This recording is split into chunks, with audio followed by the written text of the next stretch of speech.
connecting to an external sequencer section.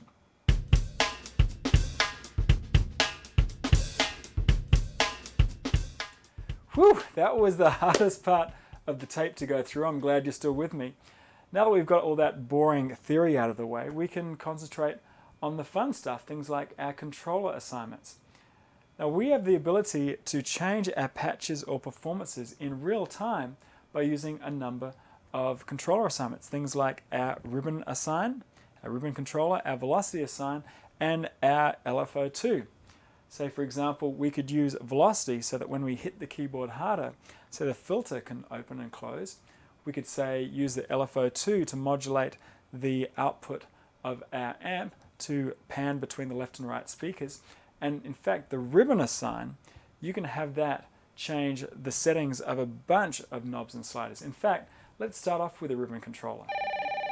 Hello, tech support. How do I assign parameters to the ribbon controller? The ribbon controller allows you to assign many parameters so that when you press along this ribbon, you can change basically anything about your sound you want, all in real time. Let's take A33 for example and see what happens when we run our finger along the slider. You can hear that the filter opens up. Now this patch does only one thing when modulated by the ribbon controller, but you can assign any number of parameters. In order to start to assign knobs and sliders to the ribbon, we first need to hit ribbon assign. And you'll see that ribbon assign all clear comes up. What this is telling us is that we're about to clear out all the settings of the ribbon controller if we hit the right button.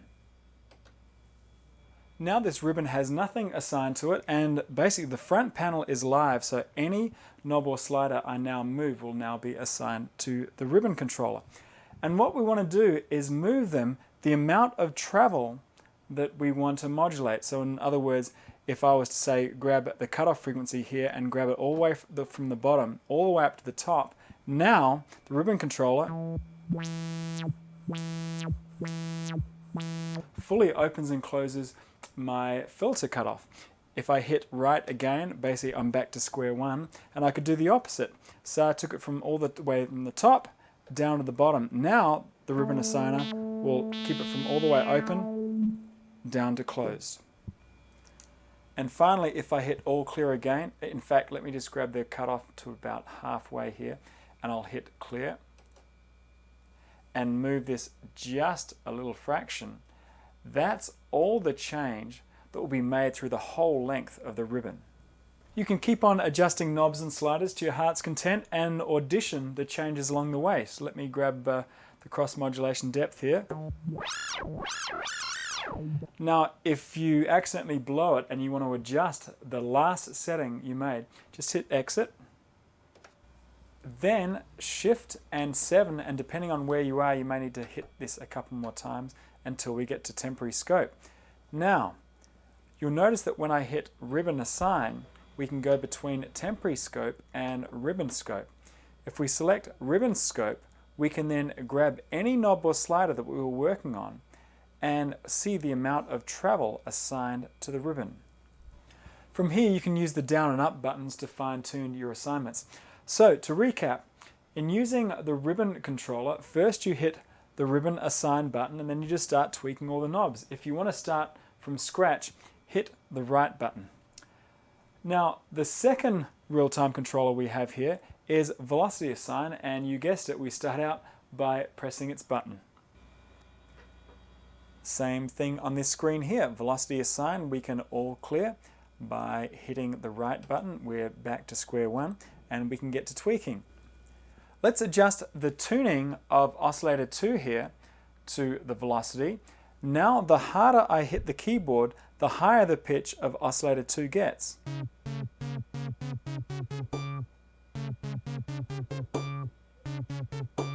Here's a good example of how we can use velocity assign to modulate a patch in real time. Let's bring up B21 string machine, and I want to use velocity to modulate the attack of my amp. Now first things first, we'll grab velocity assign, hit that, and I want to start from square one and basically clear out all the velocity assign, so I'll hit right. And now I'll grab the attack slider here in my amp envelope and move it all the way from the top of the slider down to the bottom of the slider. Now when I play this patch very softly, there's a slow attack, but if I hit it hard, that attack is very quick. Now pretty well everything you've learnt in ribbon assign applies equally to velocity assign, including velocity scope if you ever want to view these settings that we've just made. While we're in the neighborhood, to set the pitch bend range, just hit the button so that it's flashing. And hit right to clear out any existing pitch bend range assignments. Now if you split the keyboard right down the middle, you'll find C4. In fact, you'll see a label right on the front of the JP8000 just below button number 2 here, marking this as C4. This is your reference point from which the next 2 keys that you play on the keyboard will assign how far down and up this pitch bend lever will take you. Say for example, if I was to hit the C just below C4, an octave below, that means that the pitch bend range down will be an octave, where if I was to hit the D just past C4 here, that means that the pitch bend up will just be 1 tone. Let's hit exit here, and sure enough, pitch bend up is going up 1 tone, where pitch bend down is going down an octave. Well, next, let's look at LFO2. As I mentioned before, LFOs are oscillators that cycle at a very slow speed, not fast enough to make a pitch, but slow enough to introduce modulation like vibrato or tremolo. This LFO, LFO2, is applied when you lean on this lever, and as you can probably guess, we can apply the LFO in differing amounts to pitch, filter, and amp. I'll select template 2, which is B number 88, and let's select pitch and set the depth to nothing. That's the 12 o'clock position there. And we'll select filter, we'll do the same, and amp and do the same. So now we have no effect when we lean on the lever. From here we can select each of the 3 LFO destinations, which is pitch, filter, and amp, and assign different depths for each of them when we lean against this pitch bend lever. In other words, we could have LFO2 modulating our pitch a little, maybe our filter a lot, and maybe our amp not at all. Here's how. Select the pitch if you're not already there, and adjust the depth all the way to the right. Kind of makes you seasick, huh?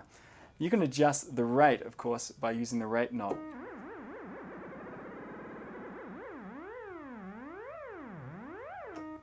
You can then do the same with the remaining 2, the filter and the amp. They all can have differing depths, but they all share the same rate.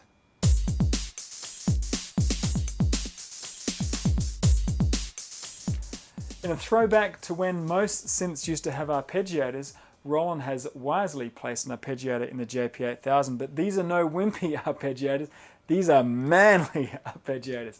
I mean, you have a dedicated tempo knob right on the front. You can sync it to MIDI clock, so you can play in time with your drum machine or sequencer or whatever. And you have 90 styles of arpeggiators. Let's explore. Let's bring up a patch and we'll turn our arpeggiator on. Now, if I hit a triad, you can hear the notes that I'm holding are being played. If I want to hold them, I can just hit up, hold, and let go of the keys. Now I can change the range in which the arpeggiator is played either through 1 octave, 2 octaves, 3, or 4. Let's go back to just 1 octave. Now I can also change the order in which those notes are being played, either up, down, up and down, or randomly. We can also change the tempo with a dedicated tempo knob.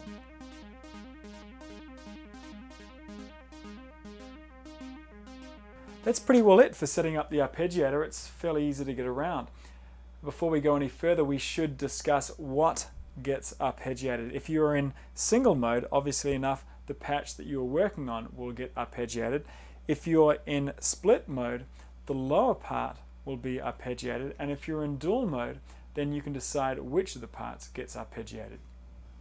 Hit Shift and 1 and just cycle through Performance Common until we get to Arpeggiator. Whoops, I just missed it. Arpeggiator Destination. This can either be lower and upper,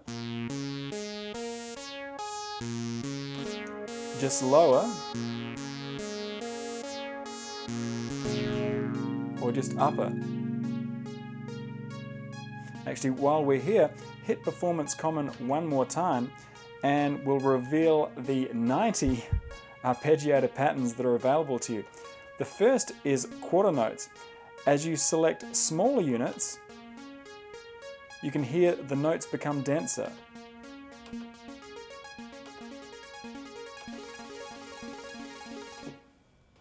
And if you keep on going, you'll start getting into the arpeggiator patterns. You'll find dozens and dozens of these guys. They're great little patterns. A lot of them might be the beginnings of some of your new songs. Hello, tech support. Can I sync the arpeggiator to an external source? You sure can. Of course, you normally control the tempo of your arpeggiator with the dedicated tempo knob, but you can also control this arpeggiator tempo from MIDI clock.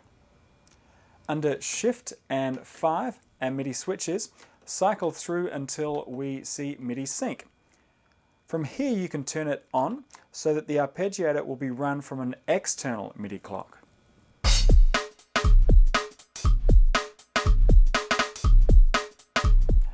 RPS, or real-time phrase sequencing, has been a Roland innovation for a number of years now, and it's pretty amazing no one thought of it first. What a great idea that you could have a bunch of phrases that you could recall just with a touch of a key.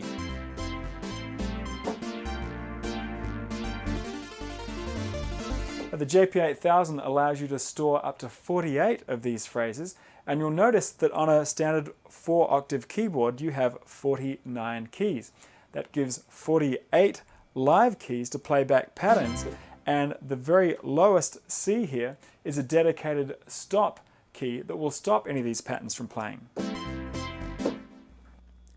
To get a good idea of what RPS does, let's select patch number 45 for RPS and turn the arpeggiator RPS on.